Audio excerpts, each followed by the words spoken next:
رسالة إلى وزير العمل اللبناني محمد حيدر.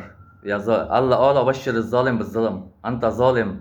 أنت حضرت الفيديو تبعك عم بيقول له أصحاب العمل اللبنانية وأصحاب الشرك اللبنانيين إنه في شغل لبناني ما بيشتغلوا. هيدا الحكي كله كذب، هيدا الحكي نفاق. أصحاب الشرك وأصحاب العمل اللبنانيين الكذب بدمهم، ماشي بدمهم. أنا ما قطع علي كذابين مثلهم بين دول العالم. هودي اصحاب العمل اللبناني واصحاب الشرك عبادين المصاري، عبادين المال، عبادين مصاري مصاري.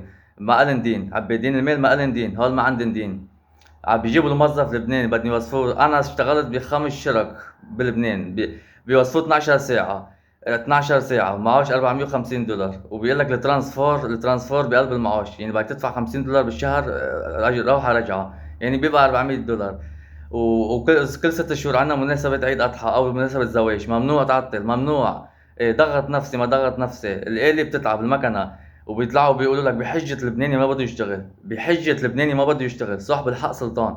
منيح، روح اقعد عندهم يا معالي الوزير، روح اقعد عندهم بسوريا. نحن أحرار لبنان، نحن أحرار لبنان. 40% شعب لبنان الأحرار، ما بدنا إياك بلبنان. روح اقعد عندهم بسوريا. ونحن لبنان، نحن لبنان كله.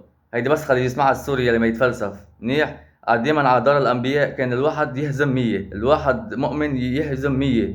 منيح. بكفي كذب ونفاق، بكفي. قديش دفعوا لك اصحاب الشركات اللبنانيين؟ قديش دفعوا لك يا معالي الوزير؟ عملوا لك ولا دفعوا لك ودفعوا لمكتبك وللسكرتيرة تبعك وللموظفين القريب منك مباشر؟ دفعوا لكم مصاري كتير لحتى تغطوا عنهم وتغطوا على فسادهم. نحن لبنانية بلحق لنا بالثقافة وبالأديان نتوظف أولا أولا. إيه، و10 ساعات الدوام العمل 10 ساعات. ده عم يدفعوا لك. أصحاب العمل اللبنانية بيقرطوا من كل موظف $200 بالشهر. كل موظف $200، احسبهم. ليشتري لمرته جي كلاس، ليبعت مرته على كوافيرا، ليبعتوا نسوان على تركيا يعملوا سياحة. أصحاب العمل بيسرقوا الموظف، بيسرقوه سرقة ليبعتوا نسوان تعمل سياحة بتركيا، ليشتروا لها يخت بالبحر، ليروحوا على المطاعم ياكلوا بالمطاعم. بكفي كذب. نحن جيل عم ينضحك علينا، نحن جيل حديث. العالم على ظهر القمر، العالم وسط على ظهر القمر، اخترعوا اخر تليفونات. ونحن بلبنان ما فينا عم نخلص من حل مشكلة السوري. هيدا حق، هيدا حقنا، وما حدا يفتح تمه بكلمة يعني. منيح. ايه، نحن لبنان بس. يا معالي الوزير، الله حيحرمك مسؤوليتك، الله بيضربك بولادك، الله بيضربك بابنك، الله بيضربك بصحتك. بكفي بقى.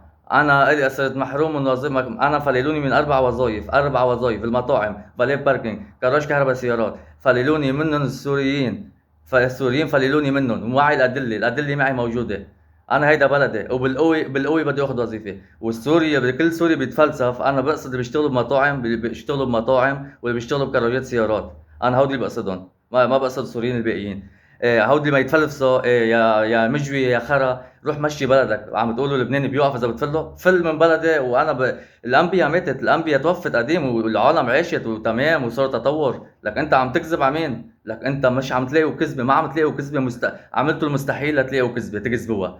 هيدا الحكي البلا طعمه، هيدا بلا طعمه تحكوه. انت فيلم من بلدي وما بلدي بيمشي اكتر. منيح. انتوا حافظين كلمه رزع على الله. هاي السوريين. الله ما قال لك روح تنافسني؟ المنافسه بالقران الكريم وبالدين الاسلامي حرام. المنافسه حرام. لك اللي بيعرفوا لبناني بعقله بشطارته بذكائه ما بيعرفوا السوري، وهيدي الحقيقه، وانا مسؤول عن كلامي وعن تجربه شخصيه. اللي بيعرفوا لبناني ما بيعرفوا السوري. انا كنت اعلمهم المصلحه بالكراجات، ما بيعرفوها، ما بيعرفوا شيء. مش اذكياء، ما حافين واحد اذكياء ابدا. خلصنا بقى. لك يا بدنا نطلع بدي اخذ وظايف بالقوه. ما بتيجي الا بالقوه. بالقوه. نحن احرار لبنان، بدنا ناخذ وظايفنا بالقوه. معالي الوزير، لازم تقدم استقالتك، لازم. هذا حقنا.